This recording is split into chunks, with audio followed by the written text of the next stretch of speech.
Journey Through the Gate, Paranormal Portal Podcast, as we delve into the many questions and wonders brought on by the supernatural experience. What's on the other side of the gate? Let's find out together.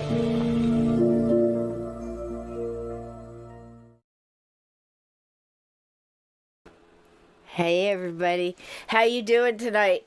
First off, I would very much like to apologize for all the technical difficulties we had last night. God bless Dan Baldwin for hanging in there. We practically had to do 2 old green bean cans and a string, but by God, we pulled it off. He's a fantastic guest, and he's coming back, and again, I apologize for the technical difficulties. But tonight, I think the universe might be with us, because I think we have a wonderful show planned for you guys. And hello, all you wonderful, wonderful gatekeepers. Welcome in. But let me bring in some of my guests here, and we'll all say hi to you. Tonight, as you know, is Monday Madness, and Monday Madness would not be half as mad as this hatter here, my good old buddy, Steve Stockton. Hey, darling. How you doing? We're all mad here, aren't we, babe? Yeah, Donnie Cho asked me to please tell you that we need to be careful what celebrities we talk about. He said our powers are amazing. My heart is broken, Stephen. I'm telling Meatloaf. you. If I had anything to do with taking out that, he is my absolute. I'm sorry, I love Meatloaf, and then oh my God, we have to be we careful. We talked about him last week, and then he died. That's happened several different times to several different people. It started with the Titanic curse. Yes. When we talked about the Titanic in the instant, I mean the very minute we were talking about the Titanic exhibit in Pigeon Forge, and a frozen iceberg wall fell on 5 people and sent 3 of them to the hospital. 3 to the hospital, sweetheart. I mean, and that was just the beginning. Then we killed one of the monkeys. Yeah, Michael Nesbitt. Sorry, Mike. Within we were talking about Laurel days. Canyon. Yeah. I don't know who we might have took out there. They do enough of their own stuff. But I'll tell you what would you like to introduce our guest tonight? Sure. Which one? We've got 2. All right. You pick one and introduce him. I'll take the other.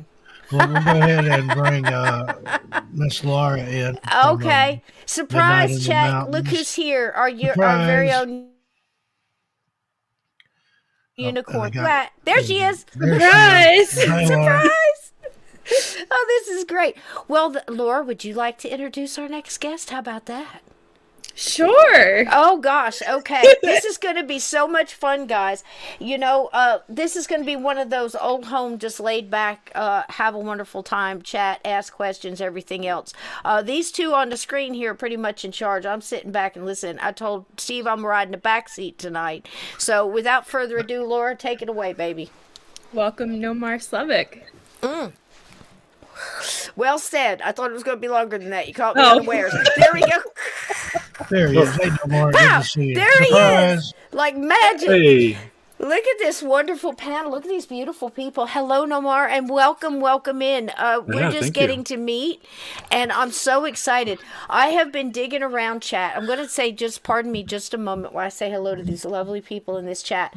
Donnie Cho, how you doing, sweetheart? Mermaid, my lovely mermaid. Hello, Jose. Welcome in, Scotty, Courtney, Be Kind. You want to take a few there, Steve? Say hi to these wonderful people. Yeah, let me get over here where I can see them. Can you see? Jose's here. Glenn Dannison, Courtney, CCH, Scotty, FJC. Grey Wolf. Kind, Grey Wolf Paranormal. Aunt Edna, how you doing, Aunt Edna? I'm having to look over my microphone here. Are you kidding me? Good to see you as always. Hi, Salvador Soto.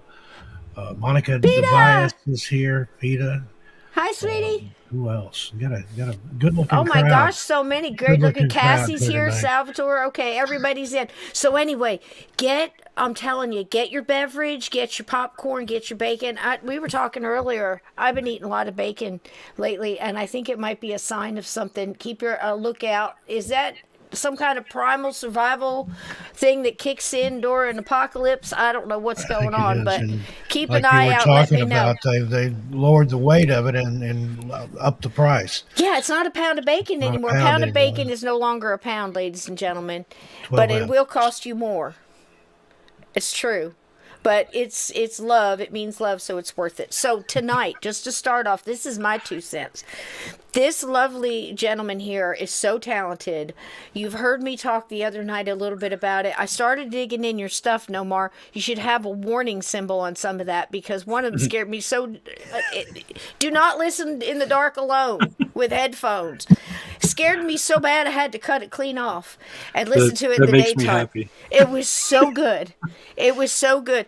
This is, I'm not going to ruin it, but a demon comes to the door and wants to get in. Just don't let him in, folks. But I would highly recommend going and listening to the wonderful work on Nomar's channel. And mods, if you wouldn't mind dropping links, I sent some with Uncommon Belief here to his books. The books are wonderful. I have a couple of covers, Nomar. And something else I found while looking around, you have a wonderful documentary that actually reaches in and I think really deeply touches some current abductees. Would you tell us a little bit about that? Sure. So that documentary, it's called Otherworldly Amor, and it was a true labor of love. It took me approximately a year to finish. Now, the Beautiful. shooting of the documentary, that's really quick. That can just take, a day or two, getting interviews and stuff like that. But once you have all that footage and have all that audio, I sat with it for a really long time. And some of that was financial, but a big part of it was how I wanted to tell this story. And the story revolves around a couple from southern Maine. I live kind of in the middle coastal part of the state, and they're down south, closer to New Hampshire. Anyway, these are two people who are married, and as children, they had some very traumatic upbringings in regards to being plagued with the paranormal. They don't get into a whole lot of that in the documentary. However, it almost seems like fate or the paranormal or something otherworldly brought these two people together in their adult lives. And now that they're together, their paranormal experiences have become shared. And it's not just, maybe, hearing a bump in the night, or maybe there's a shadow that they saw out of the corner of their eye. What they're experiencing both together and on their own is everything from missing time to UFOs to some sort of entity that's been seen inside of their home that they describe as maybe some sort of sprite or something like that. Wow. Very small, running around. And I was I spent the evening with them going over a lot of their evidence that they have. They have a whole bunch in this documentary. There's a whole bunch of video and photographic evidence that they have, which is showcased in the documentary. But I spent the evening with them and also captured that on camera. And we had some interesting experiences all together, all hanging out that we can talk about at some point. But I guess, long story short, it's this couple that is experiencing ongoing paranormal activity, but paranormal in the sense of the big umbrella paranormal. There's all sorts of stuff. So that's why the word otherworldly is used, as opposed to just extraterrestrial. There's things that kind of might seem like a haunting inside the home. There's that little sprite thing that's in the home. Outside of the home, they're experiencing missing time and seeing lights and, just lots of crazy stuff. And that's a lot to put in a documentary. But I'm telling you guys, this is very well done. And I gave Steve heads up this afternoon and said that you'd let us see a few minutes of this. Chat, you're in for a treat. Now tell us where to find this. Where is your pick for this? This is on Prime? Yeah, it's on Amazon Prime, and just search for Otherworldly Amor, or you can type in Nomar Slevik in Amazon Prime search, and it should come right up for you. There you go. I've got Black Ops mods here, Nomar. They've already got the links up and everything else. So without further ado, a few of the books that Nomar has out and a little clip of this wonderful documentary. I think it's really, it pulls in the personality and the the personal aspects of what it's like to be abducted, what it's like to go through this, and for this couple to find somebody else that's going through it too. Wow. Yeah, it was powerful. What a trip. What a trip.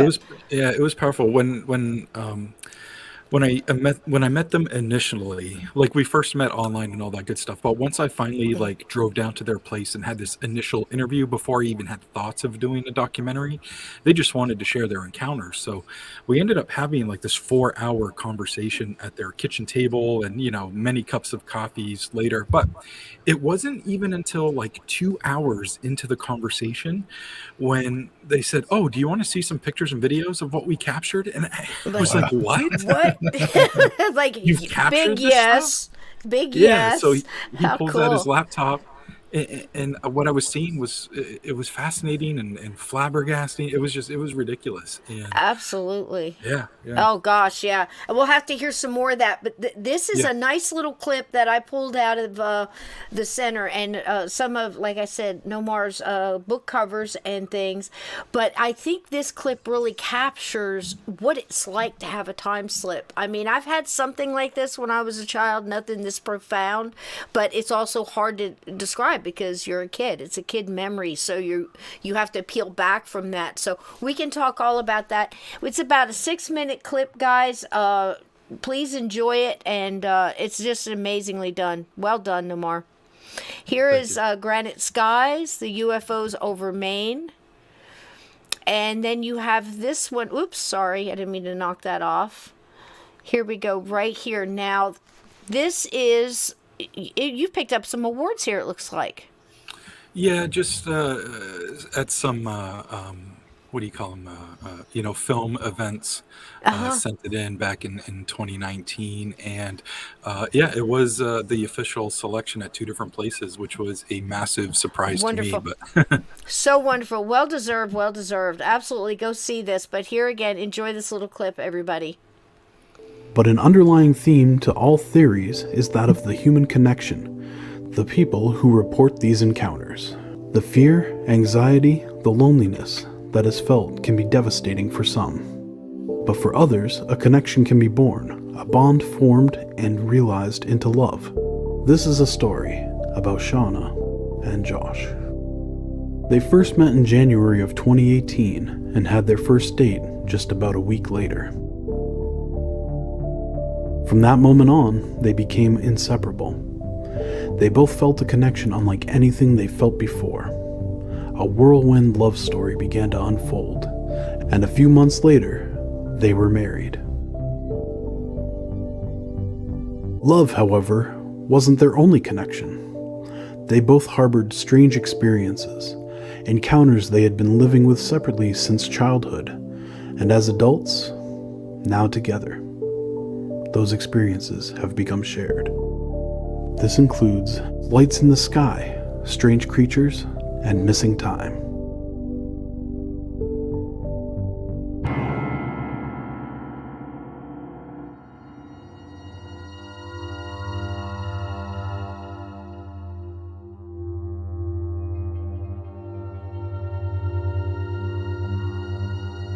She had called me to come up to a show, and it just worked out. My plans got canceled and I could go. Gonna go to a great show and hang out with this girl and meet some new people. And so we go up, come up and we go to the show, and it kind of turned into a crazy night. We ended up leaving the show a little bit early. Normally that's no big deal, but this night was kind of messed up. We get out to the truck, pull up to the gate. Shauna walks out to the thing with the ticket to try to get the gate open, and she's out there for like 20 minutes and she can't get this gate open, and I'm getting frustrated, everybody's getting frustrated, and so I was like, just get in, we're gonna bust through this fucking thing and get out of here. And as soon as she gets in the truck, we hit the gate, lights out.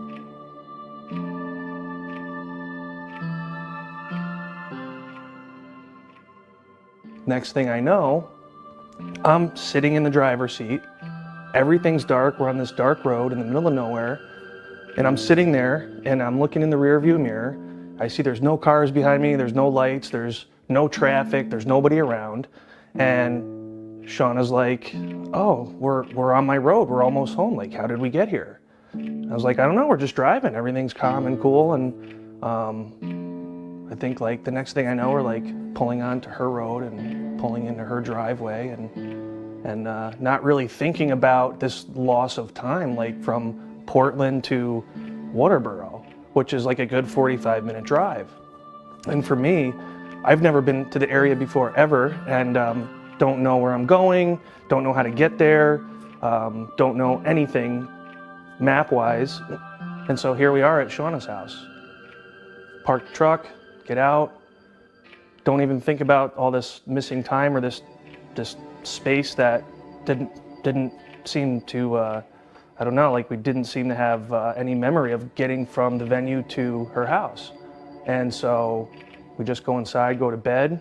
And it wasn't really until waking up the next day that it kind of hit us like, wait a minute, how did we get here? Then it kind of became this mystery. Our phones were tossed all around in the truck. We ended up picking up our phones out of the truck. They were on the floor, underneath the gas pedal, underneath the seat. And there was a couple weird pictures on there, some weird lights. So it was really quite a mystery, and it kind of messed with me for a couple weeks after that, not being able to remember how we got from point A to point B. So me and my best friend were coming back from the Bridgewater Triangle, Freetown Forest of Massachusetts. And it's a good hike. It's about 2 hours, 45 minutes, depending on traffic, over 3 hours to get back up here. And we had a great weekend, got our coffees on our way back. We're almost to hopping on the highway to come back up here. And someone made a quick, pulled out of a parking lot of a store before we had gotten onto the highway. And we were going about maybe 55 miles an hour. And the car, we thought instantly was gonna hit us. And there's nothing we could really do. Pulled out and we're like, shit, we're getting in an accident right now. We both jumped like, oh, and put our arms out. I remember specifically almost like in a protective stance. We're both like, oh my God. And that was it. It was like this flash, boom, and nothing happened. Next thing you know, we're making a right on a Silas Brown Road, which is 10 minutes from home. So the strange part about it is there was obviously this huge missing time. And we both kind of looked at each other and looked at the clock, and it's almost like when you're in a little bit of a daze and you don't really know what happened. Like, did we fall asleep? Well, would obviously be dead if we fell asleep at the wheel, or did we stop and not remember what happened? But there's no way, both of us could have felt that or gone through that and not remembered it. We definitely didn't know what was going on, but we were almost home, and it was only about an hour and 20 minutes into our drive.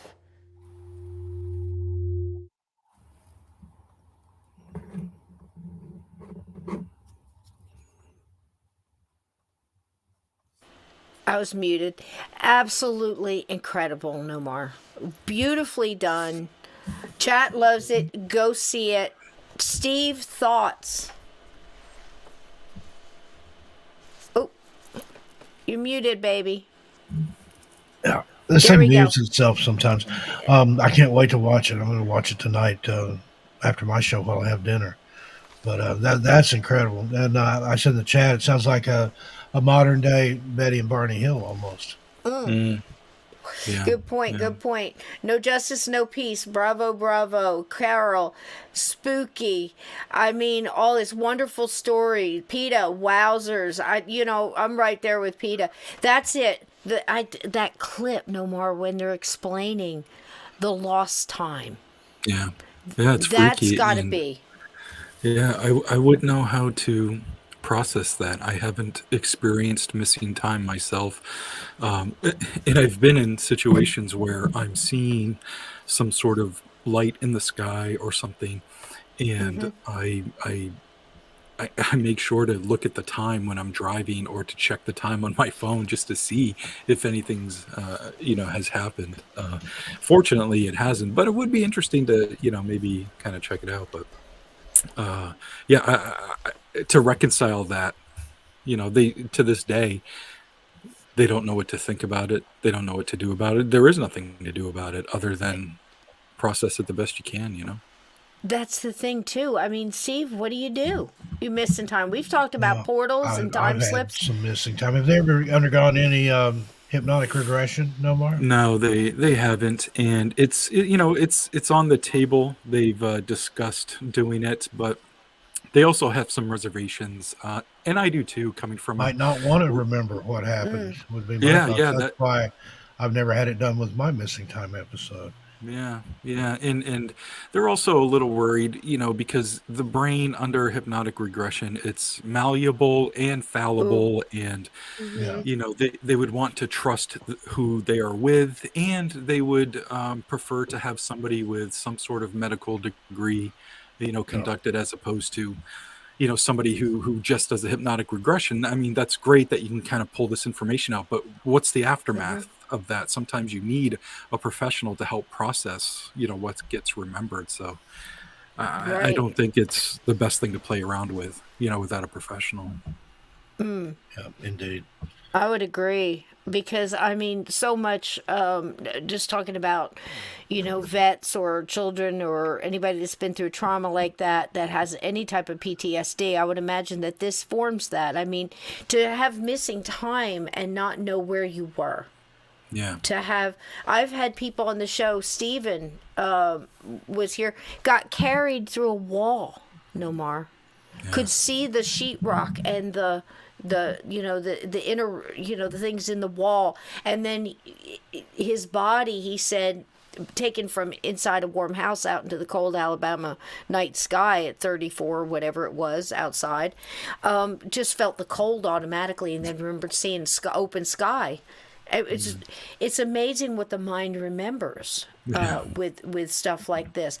Now that clip I picked because, again, the time slip, which I think is the hardest thing, like you said, to reconcile for somebody going through something like this, but also because it did tap into that, what they're going through now. We get real sensationalized, like No Justice No Peace said she loved it because it wasn't sensationalized, it was just them talking and telling the experience. Are you finding that a lot? I mean, it seems like something that you concentrate on, the effect of the aftermath Yeah, in your it's work. I'm finding it a lot because I'm seeking it out. I would say, the last, 7, 8, 9 years, my focus has shifted from just telling stories to understanding the people that go through these experiences. And there's the before, and then there's the after, and the during is the really fascinating part, and that story also gets told. But it's really important that experiencers, like you were saying, there's PTSD, there's anxiety, there's depression, and it can get to really, really dark places, especially if they have nobody to talk to or to share with, or they are sharing it with other people, but they're being ridiculed or not believed. So I like to seek them out, and at the very least, what I can offer is a kind, non-judgmental ear. And I can never really offer any answers, and I make sure they know that up front, that I'm not here to answer what's happened to you. But what I can do, if you'll allow me, is to share your story with somebody else, and at the very least, that somebody else who feels the same way that you're feeling maybe won't feel so alone, even if it's just while they're reading it. They won't feel so alone, and that's a big deal. That's a big deal to the person I'm telling that to. That's a big deal to the reader that I will never meet, that I'll never know that they read it, but maybe they did feel some help. It's a big deal, and that's where my focus is lately. Wow. Steve, that sounds a lot like he could be just talking about the reason we wrote our books with, Just strange to get it out encounters. there and let other people know, yeah, you're not crazy. Yes, these things happen. If it happened to you and I, it could happen to anybody. So, And Yeah. like I said, you could be talking about a Bigfoot encounter or a ghost in your Absolutely. house or anything because it's all the same type of thing. I think in this case, the people with the missing time and probably some kind of marks on their body. Everybody's different. You might have bruises, or like Steve had, he thought it was a dream until he was getting ready for work, and his wife said, "What the hell happened to you? All these bruises all over his body." And then he realized that moment it wasn't a dream, and that's traumatic as well. Of course. But that's so interesting. We always say, I think it's all connected. I know Steve and I think that way, don't you, Steve? Yeah, all of this absolutely. is connected.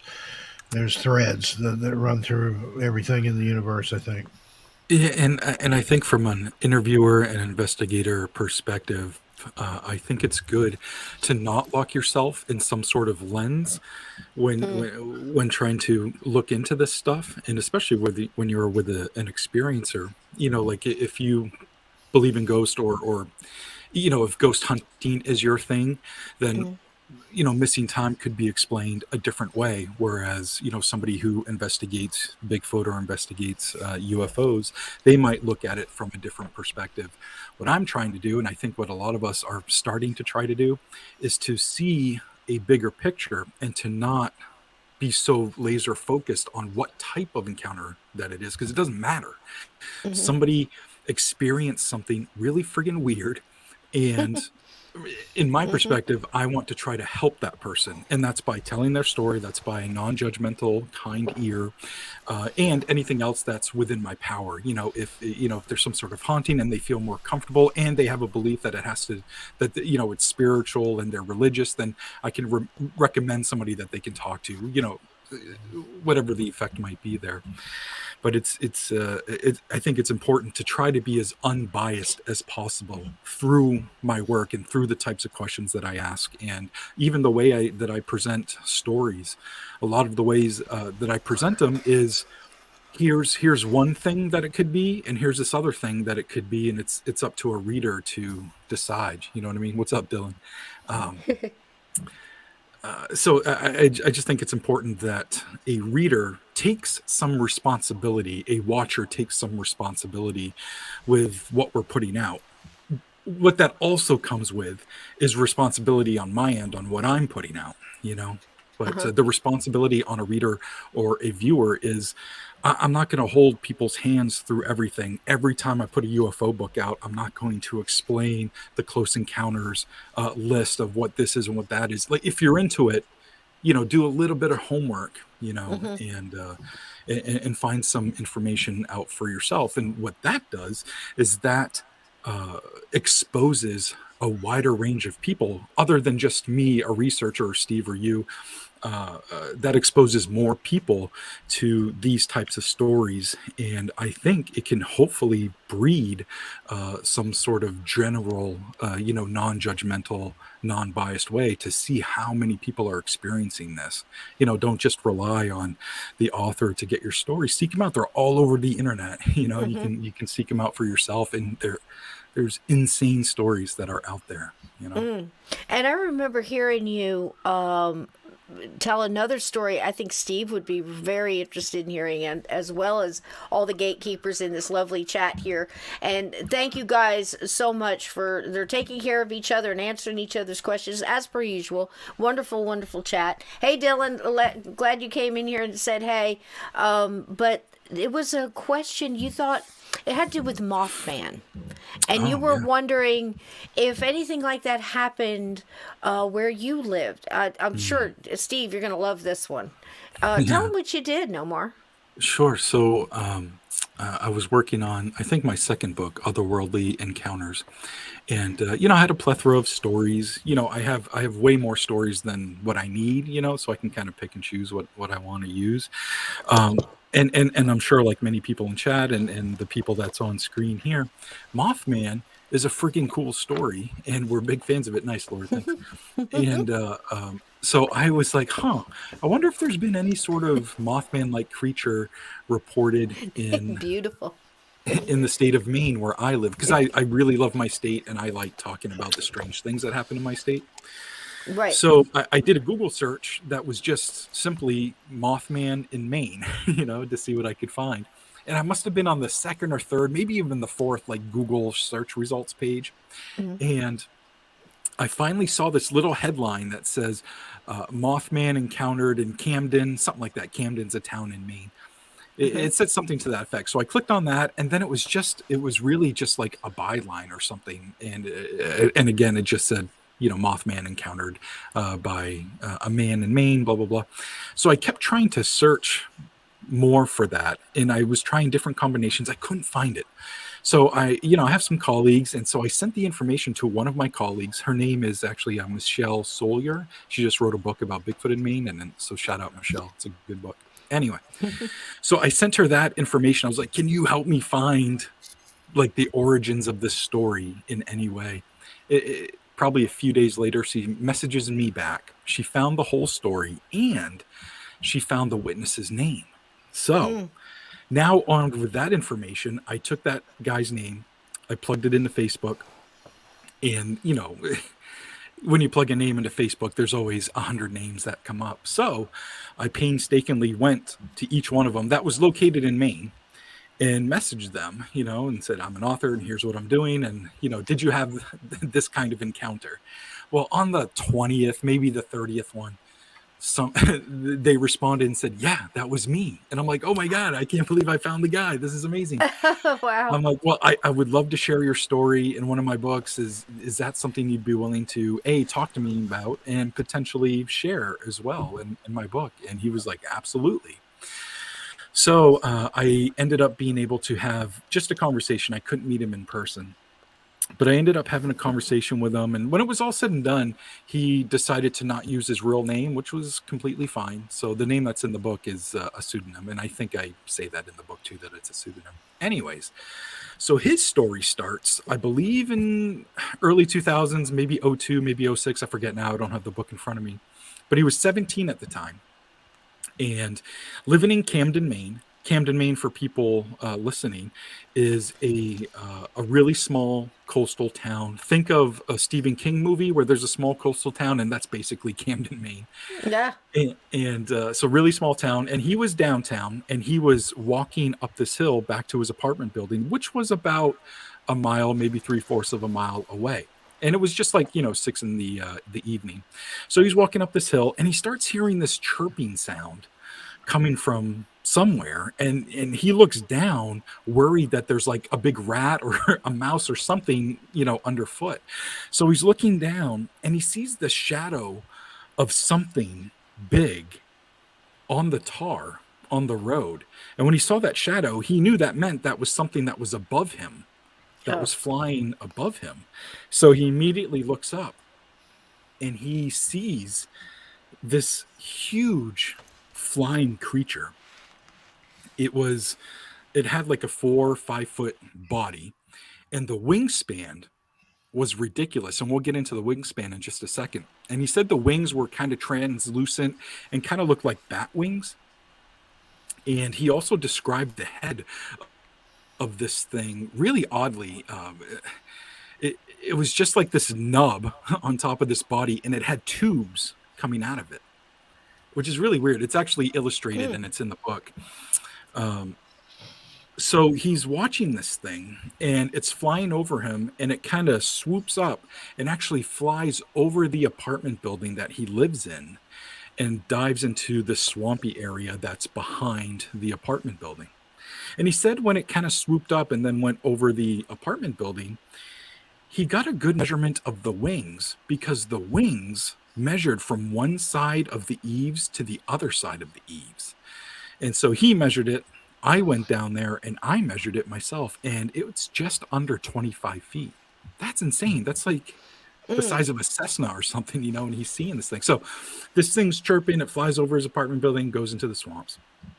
And he told his folks about it. He told a lot of friends about it. He wasn't shy about sharing it. He was confident in what he saw. It wasn't late at night. He wasn't drunk, and he was just very confident on what he saw. People were like, oh, it's a sandhill crane, it's a condor, blah, blah, blah. He's like, no, that's not it.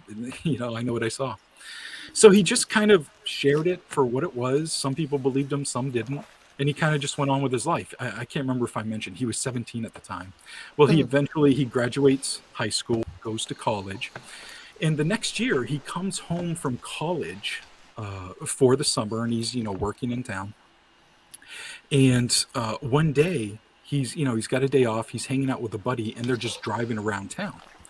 Well, while they're driving around town, this thing smacks into his windshield, and he described it as like some weird paper mache mess that smacked into his windshield.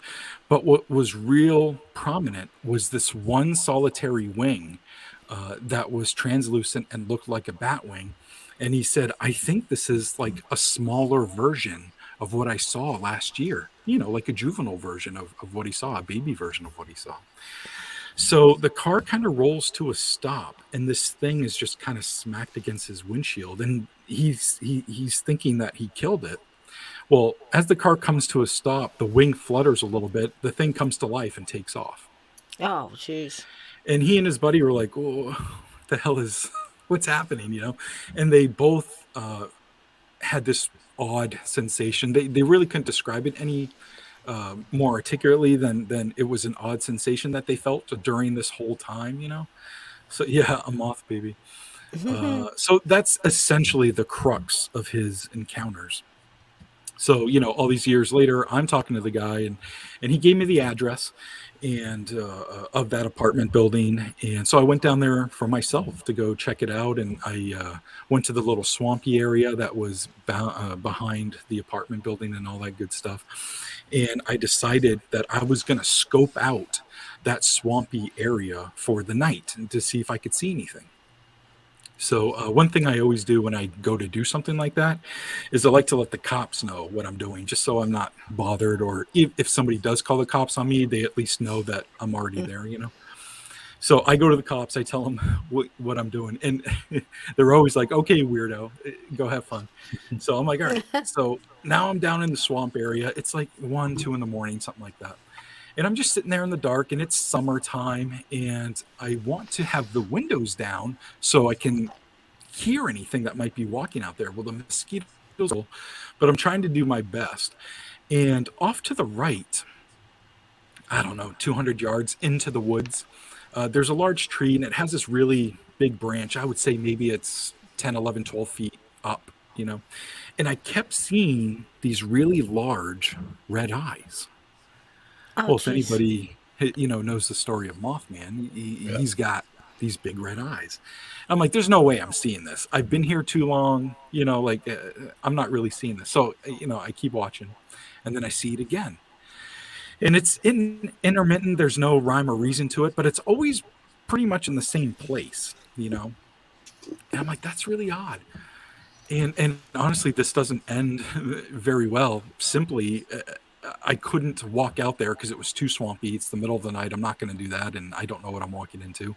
I did go back the next day, and again, it's a swampy area. I couldn't walk out to where it was to check it out. So I'm left with this odd experience of maybe seeing these big red eyes, or what I did find out during the next day by exploring a little more is that there's 2 crossroads in that vicinity. It's not right there by the swamp, but it's in that vicinity. And maybe at the angle that I'm at, I was catching cars coming over a hill, and maybe I was catching their brake lights every once in a while, and was seeing what looked like to me was 2 red eyes in the distance. I'm not really sure if that's what it was, but it's possible. So I can't exclaim that I experienced Mothman in Maine, but I did have a weird encounter. But that's the story Incredible. of Mothman in Maine. Yeah. Steve, that's your wheelhouse. That's a great story. I just love those Mothman stories, and they're coming more to prevalence. There's been a lot of reports lately of Mothman in Chicago, particularly around O'Hare Airport. Yeah, some crazy reports coming out of there. Going to be if that's a harbinger, like people think it was, right, with the Silver Bridge collapse and all that. If they're just he relocated or what's going on with all that, but they're fascinating stories. Yeah, they really are.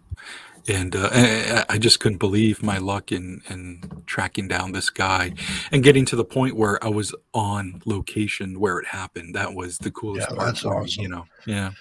And it was nice to, not deal with somebody that was traumatized by it. It was an amazing encounter for him, and he was able to share it willingly and with enthusiasm. And I don't come across that very often. And that's totally okay, but it was a huge change of pace for me. So I was like, wow, I'm having fun now, because a lot of this stuff can be really heavy when you're dealing with mental health and the emotions of people that you're talking to. So it was cool to just kind of drop all that and just to have some fun. Yeah, I can imagine. But again, I hearken to the whole thought of this being so much like, a ghost encounter or something Sure. else where you think that something is slowly making you crazy. Wouldn't you say, Steve? Oh, you're muted.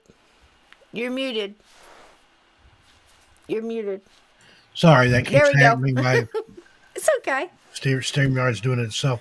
Yeah, it seems more benign, some of the cryptids and stuff. Whereas, the ghosts or demons or anything like that, it can be terrifying. It can be personal because it's right there in your house. But when you see something, out away from there, that to me, that's much more fascinating and much more intense in a different way.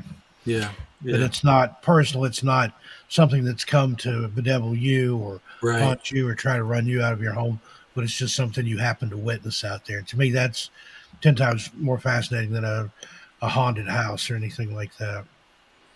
Well, I think too, because I'm sorry, we don't know where they're coming from. You know what I mean? And I'm wondering if you guys, being the fact that everybody's got podcasts and we're reaching out there and collecting stories, Steve and I have talked about this before too, is these humanoid creatures. I think do you think we're seeing more of them? I'm getting a lot of reports, especially the faceless ones, the ones that seem to have some kind of a telepathic ability to where once you notice them, they know you've noticed them, so you get their attention.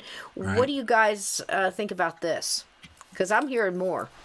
Yeah, I don't know if people are starting to pay more attention. A few years ago, MUFON had a huge influx of sightings, and there were actually a lot of inaccurate reports that were happening online saying, people are seeing UFOs more now than ever. But this influx of sightings that MUFON had published essentially was actually all these sightings that happened in the 60s, 70s, and 80s, and people were finally just now comfortable to share them. So when you look at a MUFON sighting, there's the report date and then the date on when it happened. So just a little something to pay attention to. So I guess to go back to what you were asking, are more people seeing it, or are they more comfortable now to feel like they can share it? I mean, if that's the case, then that's great. But I honestly, personally, don't believe it's happening any more or less. I just think hopefully people are just paying attention more. It may be time for another flap, though. I remember I was a kid, but the great UFO flap was 73. They were all over the place, all over the country. I saw something. My brother saw something. My parents saw something. It was everywhere. It was just such a fascinating time because it was on the news. It was in the papers, and all these people having these encounters, and then it just died out. And there was, I think, a similar flap like that in the 50s. So maybe it's about time. I don't remember one in the 90s, so maybe we skipped a couple of decades there. That's true. It seemed to be kind of clustered in early mid 60s and then early mid 70s. There were little pockets throughout the 80s, but the 90s was more, it seemed more about the individual, and it was individual stories that were kind of coming out as opposed to an area that was having, a lot of activity. That's really interesting, Steve. And on Edna, and I think Glenn brought up some good points as well. People, maybe the social media connection, and people are sharing more. And then also, and I think more people are more comfortable talking about it too, because and that's a great thing. That's a big part of what I do, and trying to normalize the conversation, not just around like mental health, which is a huge deal, and that's really a big thing for me, but normalizing the conversation of seeing weird stuff and being able to talk about it. It's good. And I like what Salvador Soto's saying there in the chat. More people are aware, and they have cameras now. Everybody, in your pocket, you've probably got a camera. And I'm hoping that we'll see more photos, more evidence, more video. I think we are too. Now the thing is, and I know we've tossed this one around, Steve, is, now there's so much. We've been flooded with evidence and flooded with, pictures that could be CGI. Minute you put a picture up, somebody's like, oh, that's Photoshop. That's not real. Right. I mean, if you saw it happen and you took a photo of it, a large percentage of people aren't going to believe it. Yeah. It's so true. I mean, I've got my own and trying to show people. Like I was showing Laura. Laura saw it, but the thing is I had like 6 of them. Then of course you break your phone and they can only get so many or save so many off of this. You remember which one I'm talking about in Gettysburg? Yeah. And it was amazing. I just went in there with like it was on the wheat field. I don't know if you know too much about Civil War or whatever, but it's in Gettysburg, famous battle, terrible little skirmishes throughout the 3 days, and Wheatfield was one of them. I'm standing in the middle of the wheat field and I've just got this overwhelming, of course, heavy feeling, thickness, just almost like a massive, not confusion, but definitely anxiety on the outskirts of it. And I stopped and I just decided, I'm a blues singer, so I just sang a song. And then I asked permission if it was okay if I took a picture. I said, I just feel like I need to take a picture. So I stood in a circle and I just snapped as I turned around. So I had probably 16, 17 shots going around in this circle. And behind the fence, Steve's seen the pictures. They're peeking up above the rocks. They're looking out from behind the trees. And in each move of picture, you can see them moving, which is how I knew it wasn't matrixing or what's that other word, Steve? Pareidolia? Pareidolia. Or that's either a cat name or something scientific. But it's a great cat name. And you know what? Not for nothing, but so is Planchette. My next one, female cat's going to be Planchette. Ooh, I think it's a great one. name. But we're just being goofy. But, it was important because they were in succession and you could see them move. You could see one of them move his elbow as he came out further to see, like, what's this crazy bitch sitting in the middle of the thing singing, And it poked out, and you could even see some of them with their eyes, like it was so good. But there it went. Now I've got 3 out of the series. You can't really. It was almost like a flip book. Those old we used to make in school, doodling. It was that good. But now I've got 3, so people are, oh well, it's matrixing. It's No, yeah, I stared at those pictures for a while, and but I was there. And you can see the tree clearly. There's the tree and there's nothing behind it. The next picture is like a person peeking out. Yeah. Oh, it's incredible. And one of them, Nomar, was like this mist. Now, I don't know if you ever delved into any of the colors. Steve and I've talked about this a couple times. I don't know if I've ever asked you, Laura, but this is good. Popped off the top of my head. Colors. We see, like, they'll say, okay, an orb that's blue or an orb that's this is like this kind of feeling or whatever. Very similar to do with the red eyes. A lot of ghosts, if they're angry. I had an experience with a ghost. It was like anger was just permeating, right? That brings me to a question I have then, but go ahead. Excellent. So different colors. So this one was after the song. I'm looking across the field. There's nobody in it but me, living anyway. And there's this mist like a fog over the field that I cannot see with my own eyes. And my sons were in the street down further away, at least an acre away. They didn't see anything. Pink, hot pink mist. Steve's seen it. It's incredible, isn't it, Steve? That's crazy. Yeah, it is. So have you ever heard anything about colors? Now, I looked this up, and the same as mists and orbs, it said that it was accommodating, like the energy was loving and friendly, if that made any sense. And then you hear orbs and other things like this. I'm wondering if you've ever heard anything like that. In my travels, sure, I've heard colors coming up and that some colors have different meanings or feelings, but it's definitely not something I've dived into. And the people that I've talked to, they don't come right out and be like, oh, this color was prevalent and I think it means this. Like it didn't require something to dive into more, but it's really interesting, and now I want to look it up more. Yeah, So and you wonder where's the book on this, right, Steve? For that magical book with all the rules in it. This means this means that, you know. Right. But if you think about it, colors do have feeling. If you were just to describe, trying to describe color to a person who has never seen. Hi, sweetie. Is one of our furry gatekeepers there? Oh, is that Fluffy? Yeah, I almost kicked her in the face. I forgot she was under my desk, so I picked her up. No wonder she doesn't feel well, Laura. You shouldn't kick your pets, honey. There's a rule book on that too, I think. But yeah, isn't that crazy though? I mean, the colors, but I think it does make sense because if you were to describe, like, say, light blue to someone who's blind, you know, it's cool, it's soothing, it's maybe relaxing, it's, you know, it's calming. You know, you'd have to use a lot of things to describe it. So I'm wondering if that's where they get the idea for the colors of energy and orbs and mists and things like that. Think so. I would think so. I mean, that seems to make sense, you know, but yeah. Interesting. I don't know. Yeah. Interesting. What was your question, Laura? You had a question. Right. So jump in there, baby.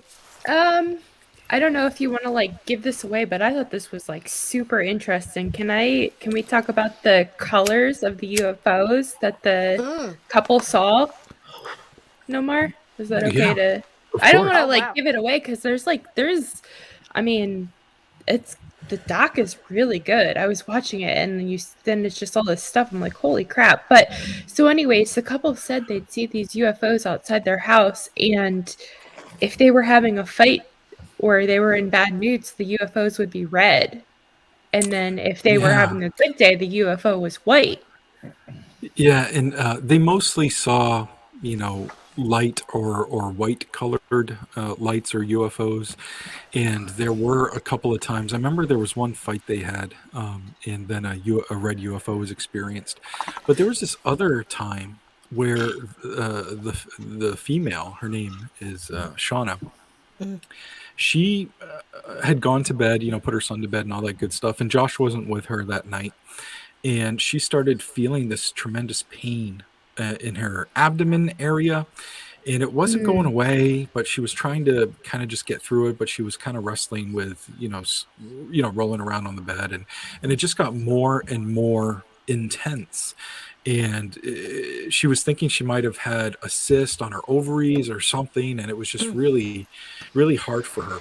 And it finally started to go away, but it was after hours and hours of this agonizing pain. And while she was having the pain, she contacted Josh and was thinking, oh, I might have to go to the hospital. And, you know, this is crazy. But anyways, it finally started to go away.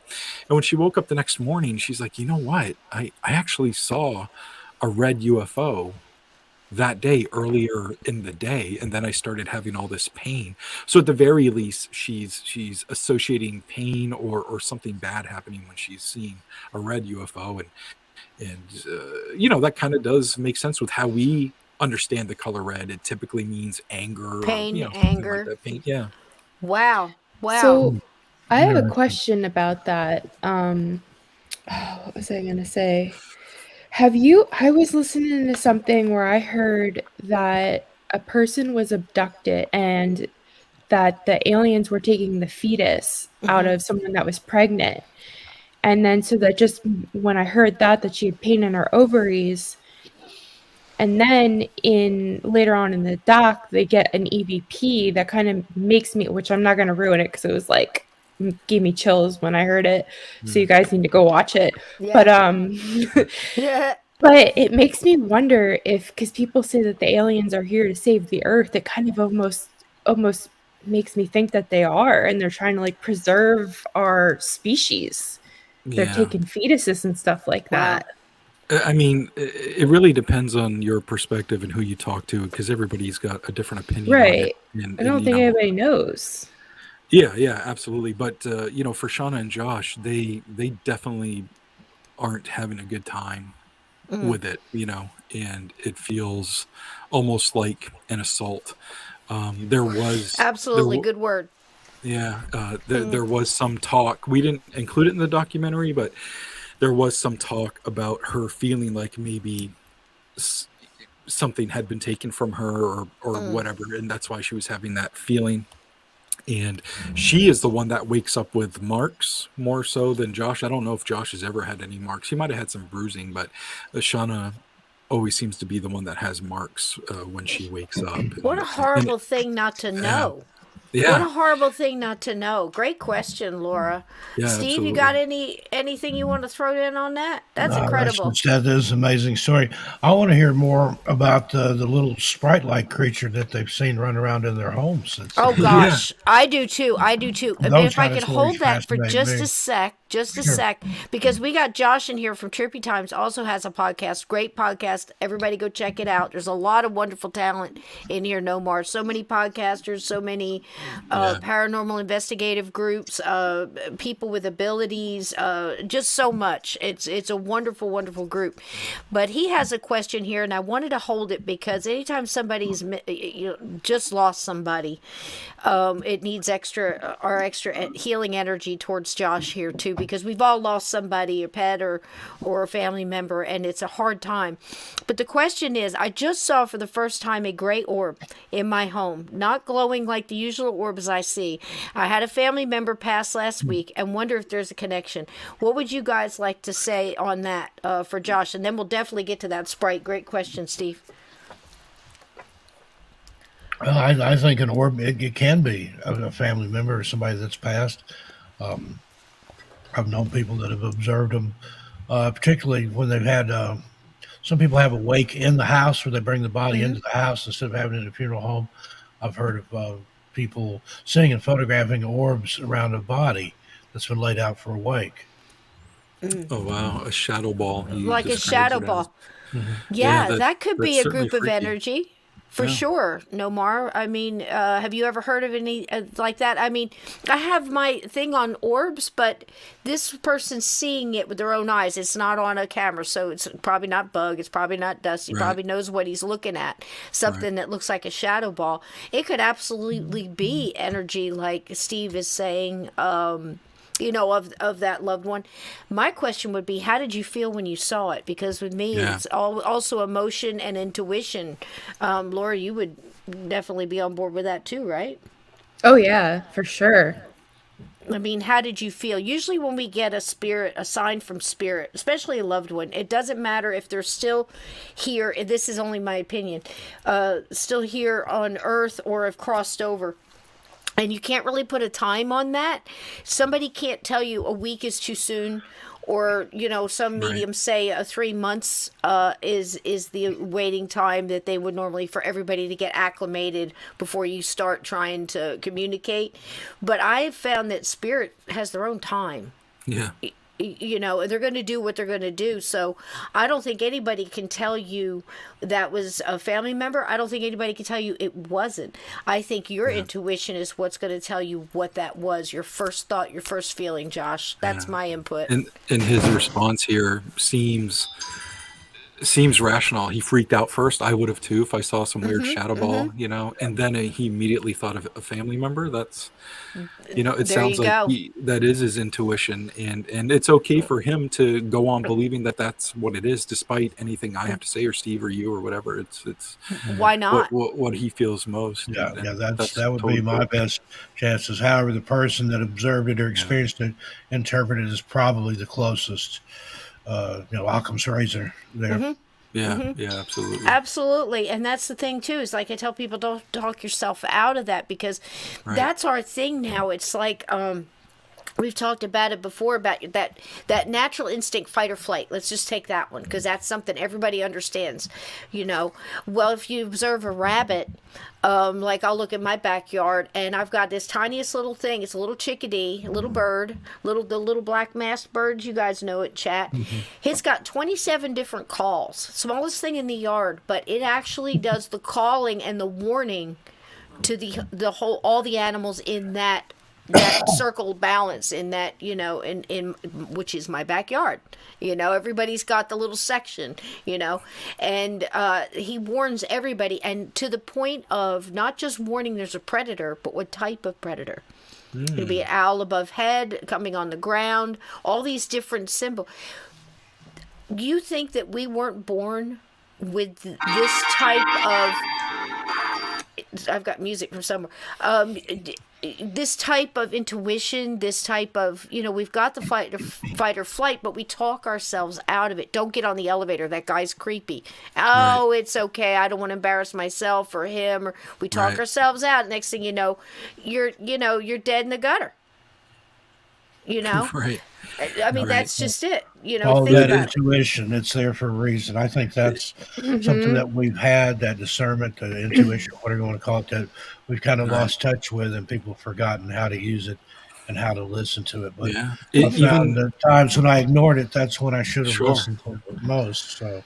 And I've done, as an investigator and researcher myself, I've had my fair share of encounters, and I have seen a light in the sky. It was actually, I think I told Laura about it. It was fairly recently, last 3 weeks or so. And I saw this light in the sky, and I was like, that's nothing, like I'm just chilling. And I honestly didn't want it to be something. I just wanted to go for my walk. It was cold.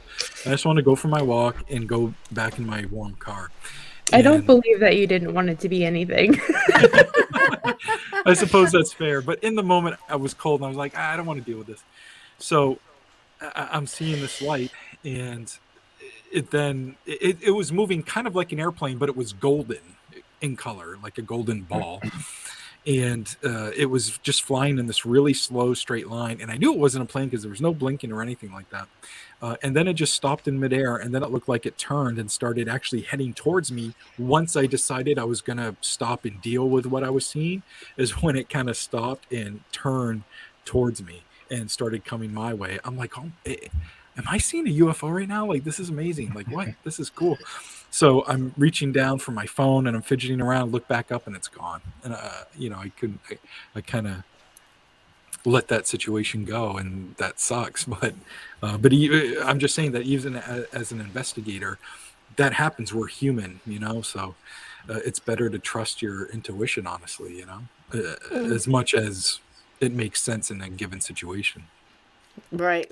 Well Shameless said. Well plug said. that story, and many of other Nomars are on my podcast, so go listen to it. There you go. Midnight in the Nice. Midnight in the Mountains on all the podcatchers. We did a great one on there, Steve, didn't we? Not too long ago. Yeah, you had a good time over there. Oh, we did. We just rambled on for hours. Okay, Steve's question. Tell us about the Sprite or any other. All right. The little creepy crawlies that we keep saying. I'm Native American. Steve's got Native American blood. A lot of people in here, we're real big on the little people, and I just don't discount anything no more, because what do I know? Sure. Yeah. What do I know? Everything could be, So tell us a little bit about that. Yeah, sure. Their encounters have been very brief, so they're not these big long stories to tell. But one of them occurred when they were coming home. They had eaten dinner out at one of their parents' house, something like that, or they'd all gone out to dinner together, and they had come home. And Josh was getting out of the car, and Shauna was getting out of the car, and Shauna was carrying food. And when Josh got out of the car, he sensed something was rushing toward him. And then he started to hear like the pitter patter of like little feet. Oh, creepy. Yeah. Oh, and not the little feet. I don't know what's creepier. The little ones or the big floppy, There's something creepier wet about ones. a little thing running around than a big monster thing to me. Yeah, it Big really monster, is. you see it coming, you get away from that. I don't know. They're all creepy. And also you can, you're familiar with your animals because they have a dog and all that stuff, and this was bipedal in his position, in his opinion. It wasn't like this four-legged animal kind of running up to him. So he feels like he's being rushed, and he's trying to tell Shauna about it. This all happened within just a few seconds. Right. And Shauna is now at the door with the food, about ready to go in. And Josh, for no reason, decides to lay down on the grass and look up at the sky. So now the creature's gone. He doesn't know what happened there. The next thing he remembers, he's laying down on the grass and he's looking up into the sky, and he sees this really big ball of light hovering over the house. And he looks up at the front door because Shauna was just about to go into the front door, and she's gone. And he's like, what the hell? Where did she go? So he runs in the house, and he's looking for Shauna now. And he's going into all the rooms, and he's like, where the hell was the food she was carrying? Like, I can't even find her. I don't know where this food is. Like, this is crazy. He's calling out to her. So he gets the idea that he's going to call her on his phone. So he calls her, and she finally picks up, and she's just like laughing. And he's like, "What? Where are you?" And she's like, and like hangs up the phone. He's like, "What's happening?" And so he's like, "All right," calls her again. And he's like, "Where are you? What's happening?" And she's kind of giggling. She's like, "I'm outside," or, something to that effect. So he's like, "What?" So they have sliding glass doors that lead to the outside, and then beyond their house is just woods. So he opens that, and he starts running into the woods. So now he's running, and he's calling out to her, and he keeps trying to call her. She'll pick it up, and then she'll hang up. And he's like, "What?" And so he was just running and panicking so hard that he actually ran past her at one point.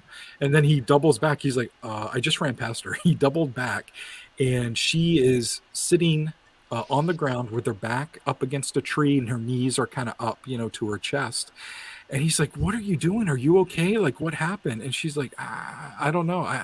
I don't know how I got here." And laughing the whole time. Story. Yeah, laughing the whole time. What and the so hell? They don't know what to make of it. He gets her back inside. She doesn't remember anything. So to recap, he sees this or hears this little creature. He then sees this UFO. Shauna disappears. And this all happened within 10, 20, 30 seconds. And she, in that time frame, she was, about 100 yards out into the woods. Not even their backyard, but the woods beyond it where, there's no trails or anything. It's just thick woods. And he found her, sitting up against a tree. It freaked him out, They had some fun retelling the story because of she was giggling, and it was such a, such an odd experience. But during the time, it's just pure terror. It's like it's losing a kid in a mall. Right. You know that parent panic when you look down and you think they're right close and they're not anywhere, and the kind where you have to get running in the crowd and you're looking, okay, which way did they go, what store? That kind of thing. I can't imagine living like this no more. And not being able to fight it. That's the number one thing. Steve and I have talked about it many a time, that people call us for help all the time with no two stories alike, right, Steve? I mean, just all different kinds of things, and we have to kind of do what you do and kind of sort it out, mental illness, this, what is it, and depending on how much time and which direction we're going to send him in. Poor Bill Bean. We should just go to Bill Bean. I've sent so many people to Bill.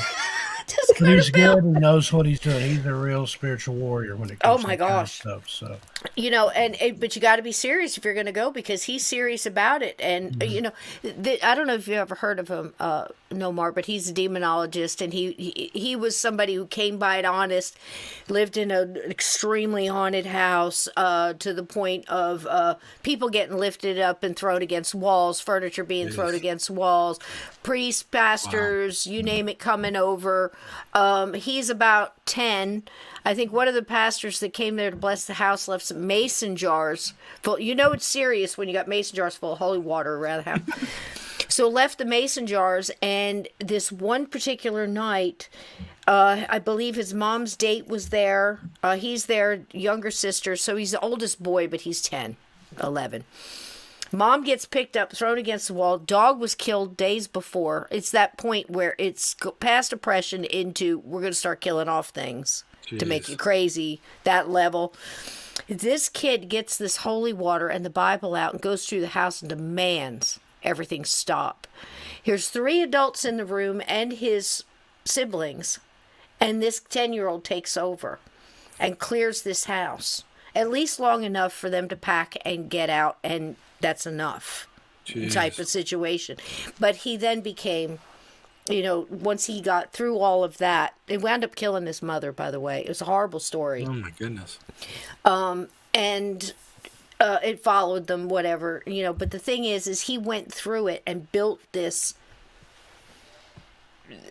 just adamacy. He's just adamant about it. And the thing is I went to see a panel at a Paracon, and I go into, I'm going to sit in on the demonologist and see what's going on. It's not my wheelhouse, but you got to know thy enemy, right? So I'm sitting there listening. 7 people on the panel. 6 of them got their start because Bill Bean ended their problem. And then they, like him, got on the track to help others. Oh, wow. Nice. And I think it's so interesting to hear that story because there's a million stories like it. Somebody has to go through the trauma. Somebody has to go get the broken leg to learn how to heal the broken leg. You see where I'm going with this? It's all the same, whether you're talking about, Native American healing or, being a healer or like a natural healer. It's a little different when you're a doctor, and I think you go through all the schooling and everything else. The premise is the same, but the road you take to get there is a little bit different when you're really connected into nature and you're connected into all these different things like cryptids and Bigfoot. In my world, when growing up, Bigfoot was a spiritual creature that could go in and out. There was no question. There wasn't any debate. It was a spiritual creature. And we just don't want him to take you with him. So this is what you don't do. This is what you do. Right. And you treat respect and balance. And I'm wondering, saying all that about how Bill got his start, a lot of us have been through this trauma of sorts, our own personal traumas. Sure. And I think it's made us, not as lightly as saying what doesn't kill you makes you stronger. We're so used to hearing that, but really think about it. What would we know if we hadn't gone down those rocky roads, those roads that were harder to go down? This young couple, I can't imagine what the purpose is for them to keep going through this. And like Laura said, so many people say the aliens are here to help us. They're trying to, that was a great take that you thought that maybe they were taking us to keep us preserve our existence. You could look at it as these aliens, so to speak, are coming here to preserve their existence. And damn us all to hell. Yeah, I'm not a big alien fan. They really creep me out. I just feel like they're almost demonic or something, but in some cases, just my... I think you're correct, because that's my whole point to this is everybody going through what they're going through. We're learning, we're at this consciousness level. I think that either if we were ever at this as a human race, I think it must have been thousands of years ago. Because I think we lost something along the way, and now we're starting to gain it back. It's like progress pushed us so far ahead that, especially over the past 2 years, we've really started to see, well, none of that shit matters. This is what matters. And again, we got a little taste of that fear of, the unseen. I'm fighting the unseen here. And then exactly what am I fighting? Am I fighting a disease, a bacteria, a virus? Am I fighting people that are wacky and don't understand it, and they're telling me to do something that, might be worse than this? Or, you're really trying to decipher, but we're also trying to decipher this whole paranormal. Again, I think it's all connected. I think I think it's all energy, and we're all connected in some way. But by putting labels on things, like saying all the aliens are here to help the human race, like that crazy scene in, what was the movie, Laura, with Will Smith, and it's our Independence Day, that's it. Where everybody's on the roof with the signs to beam me up, Scotty, and take me, and they got zapped and blown up. Right. I don't think they're all the same. I think there's bad groups, and I think they work with bad people. And I think there's good groups, and I think they work with the good people. And I think there's the in-between that haven't picked a lane yet, that are just toying with us in between. Yeah. That's my take. What do you guys think about all that mess? Well, for me, my experience comes from the experiencers that I talk to. And it's just like you said, some have great experiences and some have really bad experiences. And then some have a mix of both. Now, Mike Stevens in particular, he's a guy who wrote a book called Granite Skies. Okay. And when he was a child, he's had a lifelong series of encounters. So this particular one is out of context from his other encounters. But when he was 9, 10 years old, something like that, 8, 9, 10, he had a 9-month-long weekly visits from something. Oh, jeez. And those encounters were actually really positive in nature. he felt it was some sort of schooling that was happening. He said that there was this female type entity, or he got a female representation from this entity. And he said there were two others that seemed more strict, and they were military type entities, and they were kind of there to make sure that the lessons got done. And then once in a while, and then once in a while, the female entity brought along what he perceived as a young boy entity. And he doesn't really remember the lessons, but a few things he remembered, but one of them in particular was he was sitting on the floor with this boy entity, and he asked it telepathically, what are you? And he said the mental image of Rosie the robot was projected into his head, Rosie the robot from the Jetsons. And they both shared a laugh at this mental image that was projected into his head. So in the midst of having these really crazy and awful encounters, which brought on a lot of PTSD and other mental health traumas for him, he did have some moments of humor and some good times there. Now, with these same group of entities that were visiting him weekly for these lessons, he said towards the end of it, there was this one night towards the end of it where he feels that he was being abducted one night by something that was more nefarious. And this trio of entities that were visiting him to give him lessons intervened, so they wouldn't take him for nefarious reasons. And I thought that was really interesting, and he also feels like they screwed up. Again, this is all just perception for him. He's not seeing a lot of this. It's a lot of what he's remembering or interpreting, but he feels as though the nice ones, if you will, were kind of banished because they had intervened with this other sect, if you will, that were trying to do more nefarious things. Just kind of an interesting dichotomy that was happening, to this poor child. It's terrible. It is. It's absolutely horrible. And I mean, the whole thing, I think it's, when you go to look at aliens and then you bring in, I'm of the ilk to say not everything might be coming from space, outer space. Sure. I think it's a lot of dimensional things. Again, that's how I was raised. I was lucky enough for a short amount of time to have some elders telling me there's things in the woods we don't talk about. Why? Because they hear you. They connect into your energy, and now they see you, Whereas before, they weren't noticing you until they want something, and when you start talking about them, it connects in. And Steve and I have talked about that a lot of times. There's a lot of things. What other things have that telepathic? Is it like Spearfinger really doesn't have the telepathic, really goes out hunting?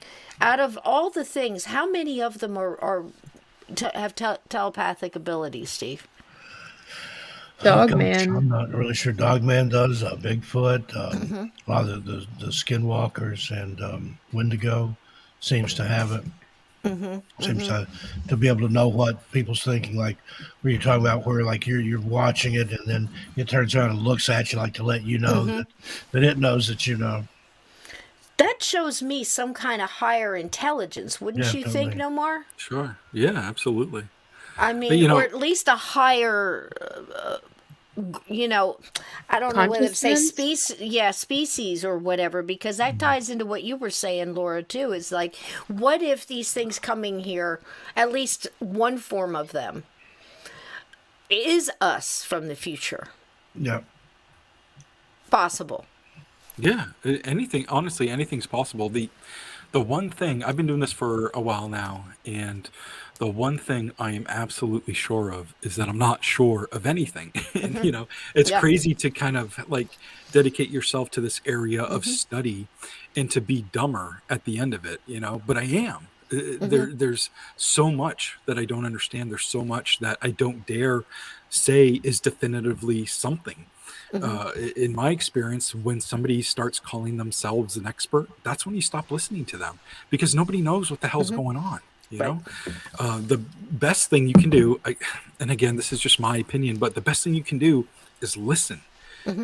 Just listen to what people are saying, and if you can, or if you're in this position to share that with as many people as possible, do that, and hopefully through me, exponentially more people hopefully will read it and just, listen, for lack of a better term, like weird stuff's happening. I don't know what the hell it is. You definitely don't know what it is, but something's happening, That's how Steve and I feel all the time after time after time doing these shows. I mean, we can honestly say, Steve, we're getting dumber by the minute, aren't we? Yeah. Because that's how you feel. It's like, man, I think I've got something. Yeah. Oh, wait a minute. It's also this, and it's also this, and one of those. It might have some of and then Donnie Cho will waltz in here and speak 2 or 3 sentences and absolutely blow our minds with stuff we've never considered over the last 30 or 40 years after looking into this stuff. And that's the beauty. It's the beauty of it. Here's the thing. We got to let Nomar in on this. And just imagine. Yeah. I know. It's like, wait, what the hell, Dottie? What the hell, Dottie? No, we're sitting there. I've got this story. It's about what I would call a jumper, Nomar. Okay? You might call him something else, but we could, might as well make stuff up as we go, right? Because why not? But I was a bartender, and I was in a haunted hotel. And one of the ghosts that, that lived there, or died there, or is dead living there, whatever, he lives there. And he hangs in the kitchen. And every once in a while, this thing, and I know it's a he, I get a male energy off of it, I could watch it test people. It's like a gray mist. Sometimes it was darker than others. And it would almost go behind. And you could see people turn, like somebody got smacked in the ass and turns around and go, "What are you doing?" One of those like Three Stooges kind of thing going down the bar. Sometimes it would be like that. And sometimes it would be more of a quiet time where I have like 1 or 2 people at the bar. And this is when it decides to hit. And it would hit somebody I knew a little bit more of their personality because they were a regular. And their personality would change. Their body language would change. They'd start rolling up their sleeves. They'd ask for change for the pool table where I've never seen them play pool before. And they were very, not gruff, but short in their speech afterwards. And the guy would order a shot of tequila, no salt. So for years, I'm telling this story. I wrote the friggin' thing, put it in a goddamn book. Steve and I are both sitting here night after night, and we'll say, well, you want to clean a house? You can put salt on the windows. You can put it in your entrance. You can put it in your pockets. We're constantly talking about salt, and it's great on popcorn, by the way. But never thought about this. Donnie Cho comes on here and goes, well, do you think he's not ordering salt on his tequila because salt keeps ghosts away? And we're like... Mind blown. But do you see how something like that, I'm looking at it from the vantage point of a bartender. This is how the guy orders a drink. It's like a dirty martini, or it's 2 shots of goose on on the rocks, whatever. That's how I'm thinking of it. Steve is thinking about this whole aspect of the guy is just, how did his body language change? Did his facial structure change, or was the way he held his face? He's got a whole different vantage point. And I think that makes your point, Nomar, because we put these stories out, we listen. All we can do is offer, this is what it looked like to me, this is what it smelled like, this is what it felt, what I heard, a crackling of energy maybe. We try to be so distinctive in our storytelling for that very purpose. We choose our words very carefully, every single word. If you've ever written anything, chat, you really do. You don't throw these words out like, just... like you're shaking them up in a thing and see what's the most colorful thing. You labor over them to make sure it's articulate and as honest. Every word. To what was represented to you. And, we don't have the luxury of, the old adage, if it quacks like a duck and walks like a duck, then it's a duck. Well, the stuff I'm hearing is, that sounds like something I've never heard of before. I guess it's got some similarities to this or that, but anyways, you can't categorize it, is what I'm saying. And so you just have to be an intaker of information and be as genuine and as honest as possible. And sometimes you can only be genuine and honest as the experiencer explaining stuff to you. Like, I don't believe everything that I hear. And you can't change it, honey. You have to do it the way they tell you because you don't know. Right. And we're right And back to that again. We don't know, so you have to put it down everywhere. Because what if that one word and you go, that sounds so crazy. I'm not going to put that in because nobody will believe this story. We do struggle with that as well. Should I put this in? Should I? If he said, something very, say country, not even southern, like country, like, get on over here and have you some Vienna sausage, sit right down. You wonder about saying it like that. That's the way it was said to you. Do I change it? Because I don't want to affect somebody. I don't want to insult somebody who might talk like that, or grandma talk like that, or they still talk like that. There's nothing wrong with telling the truth. And I think a lot of these things over the past couple of years trying to get us from saying the truth, but we have to tell it like it was, especially if it was our own experience. I can't imagine you and Steve both write other people's experiences, and I only have the experience of writing my own experiences, but still I look back at them, Nomar, and put them out there for other people to see. Give me your vantage point. What do you think? Is it similar to what you heard or whatever, an experience you had, or what do you think about the thing? And we see it through new eyes, and I think that's what you're trying to do with your stuff too. And you have music as well. You're really finding different ways. Creative people find multiple outlets. We always have a lot of irons in the fire, but everything you do is done with such finesse. So I highly recommend everybody to get the books and, find the book. That's why I show them all, because the one that resonates with you, telling me a little bit about, because I can't let you go without telling me about these, your podcast and the stories that you do. Sure. Are you narrating these? Are these stories you're writing? Tell me a little bit about this, because they're fantastic. Thank you, first of all. And second, they're stories that I curate, that I find across the web through old newspaper, stories. It might have been an old story that aired on Unsolved Mysteries, but it's been 35 years, so I want to share it with a new audience, Oh, gosh, me too. So what I do is I rewrite the story because I want to make it my own, meaning to have my voice. Not my actual voice, but to have the way I present material. I want it to have my voice with that, and then I narrate it. I have a buddy that does the show with me, so we're telling odd little paranormal stories. We cover everything from UFOs, aliens, ghosts, black-eyed kids, dogmen, reincarnation. We've told 100 stories or so far, but we take a little story and we just simply retell it. And I also am really into being creative with audio, so I will I like to we love you, Gray Baby. I like to make the podcast interesting to listen to as well, not just, me droning on about something. So there's music, and there's also interesting cuts, that come in, and samples.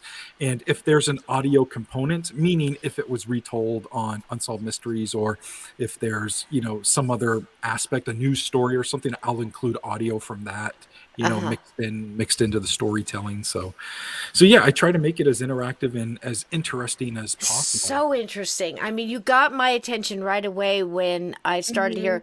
I am a huge fan of CBS Mystery Theater and old radio theater. And I mean, I could just hear that old creaky door, and I'm just like, and E.J. Marshall gets in there and he starts saying his thing. And I don't know whether it's a nostalgia thing or just that it was done so well with, we all have our favorite voices that we love to hear. And, the stories, mine are the mysteries and the murder thing. And I love the, what's that old Mike Hammer feel to it, that new film noir, that old, she walked into my office, her red hair blowing, her high heels on the, that Mike Hammer kind of feel. But those are great because there's in 45 minutes there's a beginning, a middle, and an end. But during the whole thing, you've got the guy with the metal making the thunder and the hammers and I can't remember the old movies it was probably Three Stooges or some Marx Brothers or something where they're showing that one guy who's really busy making all the sounds. There's a rubber duck in the bag with the rain and everything. Yeah. But the reason I bring that up is because I have such admiration for people who do that because it's not easy. I did a thing called Cabin 22. I did all the voices. I did all the sound. The car door. You got to find the sound of the car door that sounds more like a sedan than a truck. Right. And it's got to be this and, the Zippo lighter that's got the right click and you're looking up lighter sounds and they're giving you Bics and you're going, no, a Zippo. Right. But I have so much respect for that. There's so much work and you make it look so easy. You've got these short stories that took hours and hours and hours to put together. So go listen to that. Now, the name of the podcast where they can find that? Sure. It's called I Want to Believe, and you can find it on, most podcatchers. I do the podcast a little bit different. I release it in seasons. So what I'll do is write, record, and edit everything, all the episodes, during like a 3-month period. And then I release everything all at once, kind of like Netflix style when they drop a new season of a show. So I drop a season and it's all the episodes at once and people can stream them all immediately. And I do it that way because just exactly what you were explaining with Cabin 22, it's so meticulous. It's such a labor of love. There's so much work that goes into it. Each episode, and my episodes are anywhere from 20 minutes to 35 minutes. Right. And each episode takes me like 6 to 8 hours to make, from start to finish. And, that includes the research and the rewriting and stuff. But so it takes so long. It's just not something that I can do on a weekly basis and still be sane, Right. So, it's so hard. It's so hard. And people don't realize, even when you look at, there's a big uptick in people doing home jobs and things like that. And a lot of people getting interested in doing, the audio reading, like voiceover beard is getting real, popular right now and all that. But you don't realize that to read a page, you're like your Scott Bricks and your people out there that if you've ever bought a novel that was an audio, you've got your favorite readers too. You see when I see a Scott Brick and I'm like, oh my gosh, I'm going to love it just because the sound is right. The tempo, the cadence, everything is just perfect. The pauses, everything's perfect. And it takes so long just to get a full page of audio that you can load. It takes hours and hours and hours. So when you're looking at stuff like this, really appreciate where, people like you take us away. And I think that's why we started reading books as kids in the first place. I mean, when my son started reading, I could not wait for them to get that reading bug, to be able to escape. And now we've got... Oh, God. It's been an escape for me my whole life. I made a post recently on Facebook about scary movies. And, for some people, scary movies are a traumatic thing. But actually, for me, it's like a really positive thing. And in some cases, it actually like uplifts me. And some of it has to do with nostalgia because I started out at a really young age with scary movies. And they honestly, they held me lovingly and allowed me to escape the actual traumas that I was going through in my life, So true. And, so true. Me too, but for me it was books. I understand completely where you're coming from. Sure. I was always the new kid. A single mom, we always had to move for the next better job. I had a good one. She just kept wanting to better herself, better place to live, better job, constantly moving, always on the, the bus with a book. And now as an older person, I find that I can do that without even thinking. I can shut you off. If I'm reading something and you're talking, I don't hear a word you're saying. It's kind of superpowers that we've come through, but that's the reason I think we like the theater of the mind stuff. Absolutely. The old radio shows, and I think we're really coming back to that. I see a lot of podcasts and a lot of people on YouTube doing a lot of that, and I love how you're revisiting the older stuff like Unsolved Mysteries and Sightings and and stuff like that. A lot of people, Twilight Twilight Zone was fantastic, without a doubt, but it only ran for a short amount of time. Some of these radio shows ran for a decade. The Shadow Knows and, you know, things like even older ones like Fibber McGee and Molly and stuff like that. Now I'm really dating myself. But it was such a big thing, and I think we're getting back to that. And that goes with the whole theme of everything with we're getting back to sharing storytelling. You know, so big to my people. Being a storyteller stands right up there with the medicine man or, you know, absolutely. the healer. And storytelling is a huge part of not only escapism, which we need a lot of these days, but, you know, it's the documenting of oral histories. And not only for your culture, but for these people that are having these crazy experiences. You know, there's no professional historian that's marking these down. It's people like me and you and Stephen, you know, trying to get these stories documented. And you know, back to the escapism part, one of my latest projects is a horror book. And it's a book of short horror stories, you know, in the vein of, you know, Fear Street or something to that effect. And it's part of the care that a novelization or novels themselves can take people out of their current state. And hopefully while you're reading, just for a brief moment, you can be okay, you know, and lost into something. And that's such a big deal for me. And I know it's why I want to do this. So I can help other people escape, you know. It's also about, you know, being kind to people and hearing their stories and not being judgmental. But it's also for somebody who's looking for entertainment. It's something that they can just dive into and get lost. And that's a big deal too, you know. It's wonderful. And I think a lot of people go for, this is just, again, my thoughts, go for the scary stuff because it takes so much to pull us out nowadays. And everybody's got their, you know, their flavor. You know, some people really like creepypasta, somebody, which basically just means it could be anything on pasta, apparently. But you know how, like, you can get anything, you know, one person's pasta is another guy's lasagna, you know. But, you know, it takes a lot to pull us out. And we really have gotten desensitized in a lot of ways, say TV programs and how it's escalated up in my lifetime, in Steve's lifetime. And don't worry about Steve. He's probably walking Mulder. He's having a cigarette. He'll be back. Don't worry. But no, he's okay. I'm sure he's okay. He left us a message in the chat that says pee break for Mulder. Oh, see? Yep. And I was just a guess. That wasn't even any like woo-woo or anything. I didn't have anything turned on. All my buttons are off right now. And Grey Wolf here says, storytelling is a very valuable skill and highly respected. You bet it is. And there's a difference between telling a story and just saying a story. You know, we should be taken away. And, you know, Mars got that. And, you know, the way he pulls those, and it's not easy. It's not easy to do. I'd love for you to listen to Cabin 22 sometime. Yeah, absolutely. Just because, you know, Donnie's listening to it now. I having to go through a couple people because I just can't believe I didn't screw up and the guy had green sneakers on 1 minute and red the next. Because I don't know if this has ever happened to you, Nomar, but while you're writing, this was my first attempt. I wrote one of my real experiences, and this one was like a lot of experiences from a lot of people mixed into one big novel that had a beginning, middle, and an end. Sure. With lots of characters. I started doing these voices. They came from nowhere.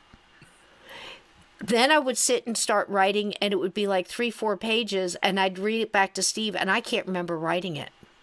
Wow. So it was almost like there was something around me that had some stories they wanted told. Or got involved, like, she's writing a story. I can see this happening. She's writing a story here. Put this in. And I get some wild idea about some crazy rat and some Moby Dick thing going on between them. I'm not a writer. I have no idea where this came from.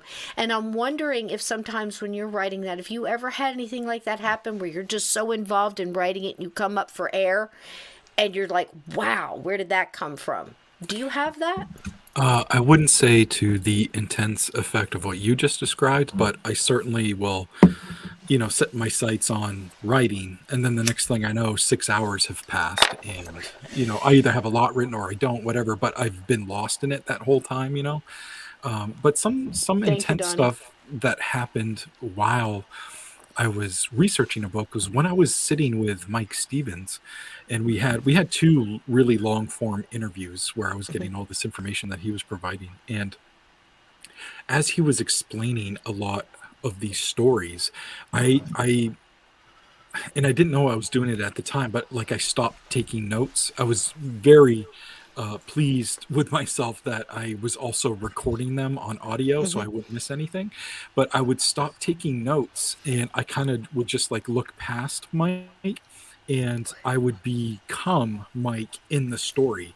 It was really an interesting, almost out of body experience where I was dreaming while awake. And so I'm in his experience now, what he's telling me, and I'm seeing this light or I'm seeing this weird looking animal that he's seen. And then all of a sudden I would kind of come out of it, and I'd be like, whoa, what the hell just happened, And so that was really odd for me. That was the first time that ever happened. And that was just, a couple of years ago. That's trippy, man. And I know that's happened to Steve too. But Steve has the same type of experience you have as far as retelling other people's accounts, but he also has where he's done his own, so he's got the vantage point from both sides. Steve, have you ever had that, Steve? What where you become a part of the story or whatever? Yeah, I mean, I've had crazy. that happen with really good writing before. Just where I was so into the book and so into the story that it was like I was there. And when I finally put the book away and stepped back, it's like, wow, because I saw things, I experienced things. Wow. Right there in the middle of it. Yeah, I wonder if, like we're talking about tulpas a lot of times with Slender Man. I wonder if you ever heard, Nomar, the story about, what was his name, Steve, the one that wrote with the shadow? Well, William Gibson. Tell Nomar this. This is something, it blows your mind. Yeah, it's the guy that wrote the Shadow, the pulp stories and the radio scripts back in the 40s. And he was just such a prolific writer. He had 6 typewriters set up as an apartment in Greenwich Village and would work on 6 different stories at a time, just go from different typewriter to different typewriter. And wrote hundreds of those. So they published those in the pulp fiction magazines at the time and on the radio as radio plays. And he started seeing Lamont Cranston, which in the stories, that was the guy who the real name of the Shadow. And he would see this person in his apartment with a dark trench coat, a red scarf, and a slouch hat, which was how he described the Shadow. And other people would see it like at dinner parties and stuff. Set up in the gallery that overlooked the dining room. They would see him up there and people are like, oh, that's funny. You hired somebody to play the Shadow. And he's like, no, that appears here. He called it a thought form. And he said, because I've literally sat here for hours and hours and hours and put blood, sweat, and tears into these stories. And he said, I made an impression and it came to life. And that apartment is still active. That's one that Hans Holzer investigated. Oh. Do you guys ever hear of the Philip experiment up in Canada? I had Morgan Knudsen on for my first episode, and then I did another episode with her this week, and she talks about it again, and it's really crazy. Like the Philip experiment, I guess, just to kind of sum up, is like all these people got together and they wrote about, or they talked about, they created a character and gave him all these details and everything, and like literally created him. And they got to the point where he was like interacting with them, and then they recreated the experiment again with like a female figure, and it worked also. It's wow. She's been deep into parapsychology for like over 20 years now, and I really like talking to her because she just gives me a different way of looking at stuff. Sure. It's really neat. They did that at the University of North Carolina back in, I think it's the 60s or 70s. They were one of the first universities to have a research the supernatural and psychical activity and things like that. And they had a study group that essentially created a ghost. They would have these brainstorming sessions where they talked about it and described what it looked like, what its character traits were, and then they would talk about things that it was going to do, and those things started happening, and they experienced a physical manifestation of something they created with the group mind or hive mind process. That's interesting. I misnomed. It's Walter Gibson. William Gibson's a cyberpunk author. It was Walter Gibson that wrote The Shadow. Oh, gotcha. I thought it was the guy with the limp and Gunsmoke. No, but isn't that incredible though? Now I've heard one of the reasons I brought that up is because I've heard a theory that now that everybody's talking about the cryptids, we're actually creating them. Like Slender Man. Like Slender Man. Started out as a creepypasta, and then people actually started seeing it because people were talking about it and writing stories about it and thinking about it. And then you got the two little girls that were going to stab another little girl because Slender Man told them to do it. One of them anyway claimed that she encountered him in the woods, and he told her that he needed a sacrifice so that he could grow stronger.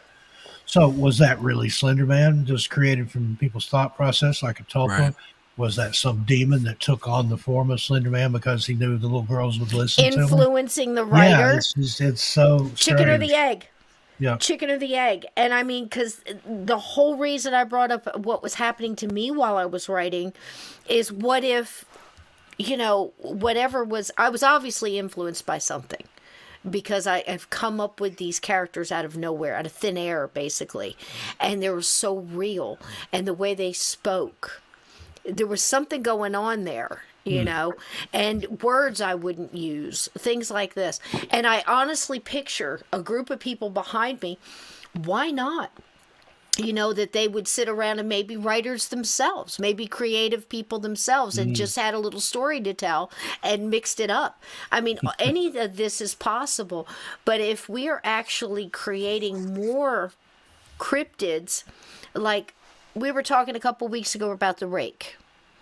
Everybody starts seeing the rake. Now you've got more pictures and you've got this and everybody's seeing this. It may be something that looks like that or similar to, but there's obviously more reports when something like this comes out. None of Slender Man, then all of a sudden Slender Man's the biggest thing, and then you get a movie, and then somebody else comes out.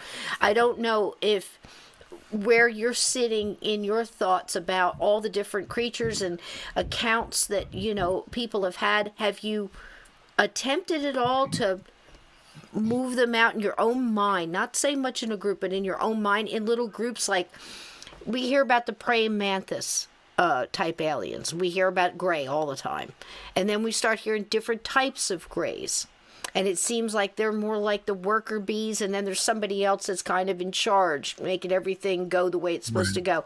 Have you done that and broke them up into, I think like we hear about the Orions, supposedly bad, and everybody, they've pissed off everybody, even the other aliens won't have nothing to do with them, kind of thing. What do you hear in there as far as the groups? For me personally, with my experience with these different species, if you will, and people, they're not even assigning names to them.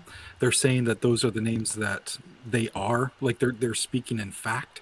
Okay. And that's where there's a disconnect for me. Like I don't think anybody knows what a certain something is called, and just because we have dogs and we call them dogs, that doesn't mean that's what they are. You know what I mean? It's just what we've assigned them to be. Right.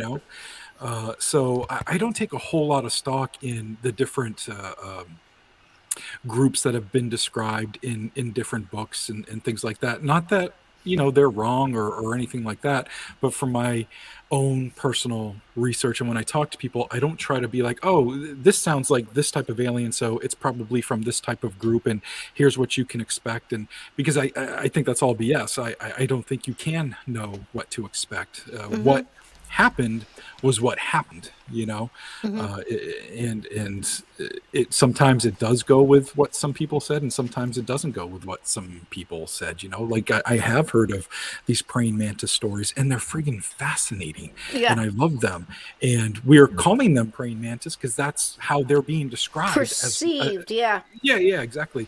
But to say that that's a race of praying mantis aliens and that's their actual name and they're from this star system, I don't get into all that. That makes complete sense, man. Yeah. I mean, it really does. It makes complete sense because it's the same thing we're doing with ghosts. You know how many times I've had somebody tell me that ghosts can't do that? Right. Like, how do you know? But, that's a broad brush. Yeah. And I don't even know what you're dipping yours in because I've been in this for 50 years and I don't know jack. I mean, I know something's going on. Sure. I can tell you what I felt when it happened. I can tell you what I think it was, and then I have somebody else come on here and they'll argue, to the hills and back and say, no, you weren't talking to your mom. The smells you smelled were fake. This was everything you felt. Everything was wrong. It was a demon. And I have to ask them, how could something so evil and so infinitely foul come across so loving and tender and smell so good?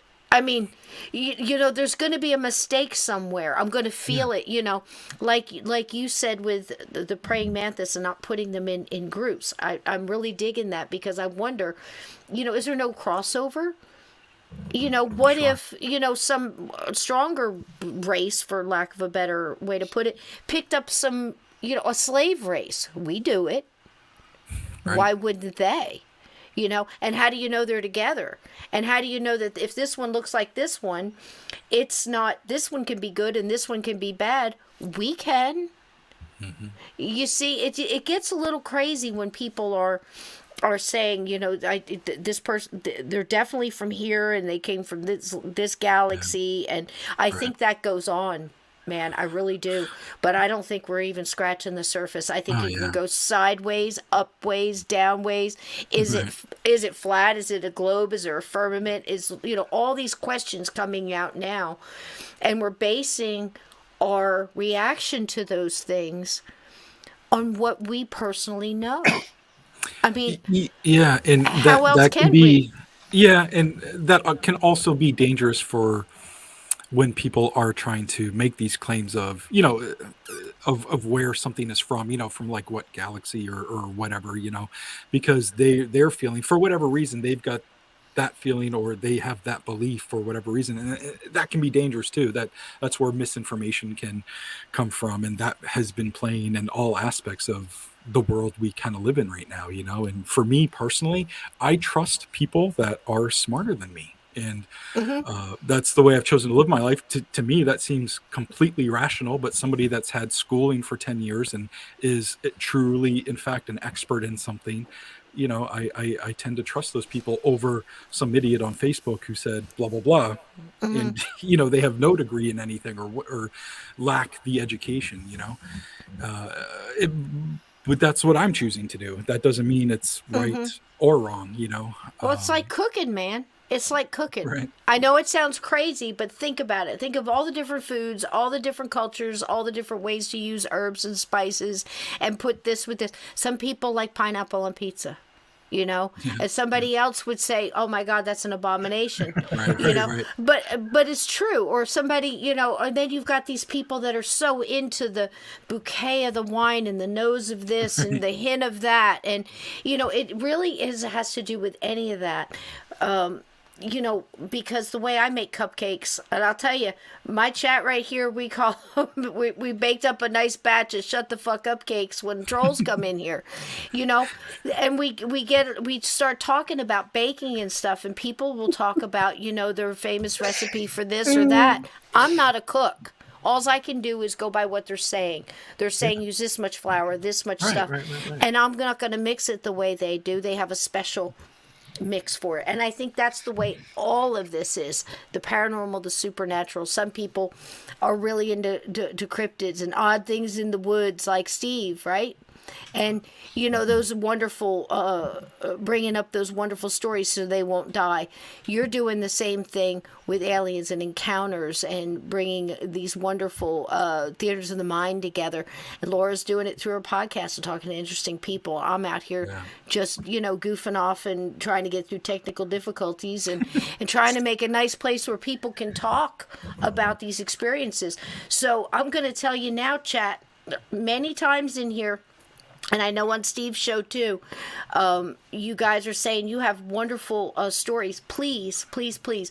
Laura's looking for people, emails of stories of encounters and experiences, any kind. Email her. If you want to put your email up there, hun, in the chat, please do. Yeah, guys, I'm really kind of desperate. I'm getting nothing Send in. her some I feel like stories. such a loser. Send her some stories. I mean, can they do it in a voice, leave it, or you want them to write it out in email for you to read it? What do you want?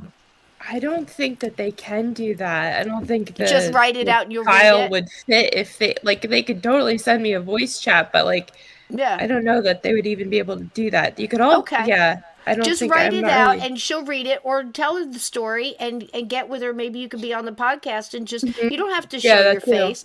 Nomar, you're looking for stories too. Are you still actively seeking experiences, or are you done with that? When I work on a project, I start my research process, and you just go from there. So don't bother. He's done with this. So don't send him to me. Don't send him to Nomar. Don't send him any emails. You can send me. You can send me a message to say hi or whatever. But. There you go. All right. See, that's good. Yeah. And Steve, now on 13 Past Midnight and Missing Persons and Mysteries, I gotta toot their horn a little bit here. The Spirited Away series that just came out is absolutely phenomenal. Sandy, I believe, is the writer on that. Yep. Steve, absolutely fantastic. And as a Native American woman, I got to tell you, it's absolutely needs to be brought to the light. So many missing women. I mean, right where they said it right in the episode, right where that young girl that was missing, and thousands of people looking for her, 750 young Native American women went missing, and nobody looked. Yeah. There was nobody. Gabby Petito in the area of the Tetons, where they were searching for her. In the last decade, there's been over 700 indigenous women go missing there that you don't hear about. So we're trying to shine a light on that. It's beautiful. It's a new series. Episode 2 of that should be out later this week. That's amazing. It is amazing. Nice work. Yeah, and the way they do it, Nomar, I don't know if you're familiar, but if not, go check that out. If you're not subscribed to Steve's channel, Nomar's, Laura's here, please go do that. Let's support each other. Everybody here, all four squares, looks like the Brady Bunch here, that we're all finding our way to reach out. Marsha. So we're all trying to find our way to reach out and touch somebody. And reach back and maybe we can help each other through all this mess. We certainly help each other in this chat. This has been an absolutely fabulous chat. Mods, please drop all the links again to Nomar's one more time. They're mad at me, Nomar, because every time I have a guest on here, they want to read the books. So tell us again where to get your books and everything. Wonderful. Now, you have more than the 3, don't you? I looked for more. So if I missed some, I apologize. I was looking. Okay. That's okay. Slevikstore.company.site is where you can get my books and documentary and all that good stuff. And if you want to see everything that I kind of do, where I dip my toe into a bunch of different stuff, the podcast, music, documentaries, books, you can go to allmylinks.com/Slevik. And that's where, there's links for everything there to check out all my stuff. So I really appreciate it. Thank you so much. Oh, gosh, it's been an absolute delight to have you here. And, so many wonderful things being said here in the chat. And Donnie Cho here, just be sure that when you come face to face with the paranormal, you're ready to win. And I think I'd like to end it on that note. Do you think, Nomar, that some of the things that work with the paranormal, like what I mean by, Bill Bean's story, he was adamant. He had enough. He took charge. He was no more of this. We're not having any more. Does anything you've ever come across in any of your encounter stories where somebody was able to stop this nonsense and the abduction by just having at it with them and saying, I'm not doing this anymore? No, I don't believe God, so. that sucks. Yeah, yeah. I definitely have had some people, they've even moved and it keeps happening. Some people have definitely taken like a defiant stance, like we recommend sometimes in haunting situations, but I've never encountered it where it's worked for somebody. That doesn't mean it hasn't, but in my experience, I haven't heard that. Wow. Wow. Have you, Steve?